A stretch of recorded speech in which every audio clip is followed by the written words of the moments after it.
Dan ini pula berita yang baru kami terima berkaitan dengan penyataan dasar moneteri oleh Bank Negara. Pada mesyuarat hari ini, Jawatankuasa Dasar Moneteri atau Monetary Policy Committee MPC Bank Negara Malaysia membuat keputusan untuk mengekalkan kadar dasar semalaman atau Overnight Policy Rate OPR pada 1.75%. Pertumbuhan ekonomi global terus pulih disokong oleh aktiviti perkilangan dan juga perdagangan. Keadaan pasaran pekerja juga telah bertambah baik di banyak negara. Walau bagaimanapun, beberapa negara melaksanakan semula langkah-langkah untuk mengekang penularan semula COVID-19 yang sedang berlaku, dan hal ini menyebabkan kadar pemulihan aktiviti dalam negeri terutama perkhidmatan menjadi sederhana sedikit. Inflasi kekal tinggi di beberapa negara didorong oleh faktor penawaran dan juga permintaan. Pada masa hadapan, liputan pemberian vaksin yang terus meningkat, kemajuan dalam keberkesanan vaksin dan ketersediaan rawatan antiviral akan membolehkan pandemik ditangani dengan lebih baik, lantas menyokong prospek pertumbuhan global. Prospek pertumbuhan global akan terus dipengaruhi oleh ketidakpastian berhubung dengan kemunculan varian baharu yang membimbangkan risiko gangguan bekalan global yang berlanjutan dan risiko volatiliti pasaran keuangan yang ketara berikutan pelarasan dasar moneteri ekonomi utama.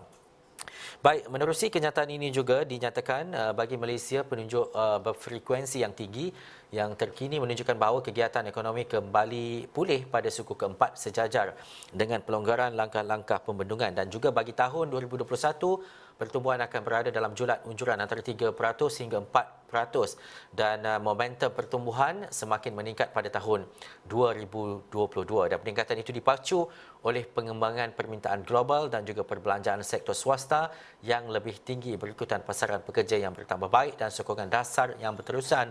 Walau bagaimanapun, prospek risiko terhadap pertumbuhan terus cenderung ke arah pertumbuhan yang lebih perlahan. Baik, dalam pada itu, kalau dilihat kepada inflasi keseluruhan mencatatkan purata sebanyak 2.3% dari bulan Januari hingga November 2021, dan bagi tahun 2022, inflasi keseluruhan dijangka kekal sederhana apabila kesan asas daripada inflasi bahan api ini luput, dan inflasi asas seperti yang diukur oleh inflasi teras dijangka meningkat sedikit apabila kegiatan ekonomi kembali normal dalam keadaan persekitaran kos yang tinggi. Walau bagaimanapun, turut dinyatakan bahawa inflasi teras sederhana dengan risiko pertumbuhan menjadi semakin tinggi dibendung oleh keadaan lebih kapasiti yang berterusan dalam ekonomi dalam pasaran pekerja. Namun prospek terus dipengaruhi oleh perkembangan harga komoditi global berikutan risiko daripada gangguan berkaitan dengan bekalan yang berlanjutan, dan juga MPC menyifatkan pendirian semasa dasar moneteri adalah wajar dan akomodatif, dan langkah-langkah fiskal dan juga kewangan akan terus mengurangkan kesan ekonomi terhadap perniagaan dan isi rumah serta memberikan sokongan kepada kegiatan ekonomi. Dan turut dinyatakan bahawa pendirian dasar moneteri akan terus ditentukan oleh data baharu serta kesannya kepada prospek keseluruhan inflasi dan pertumbuhan dalam negeri.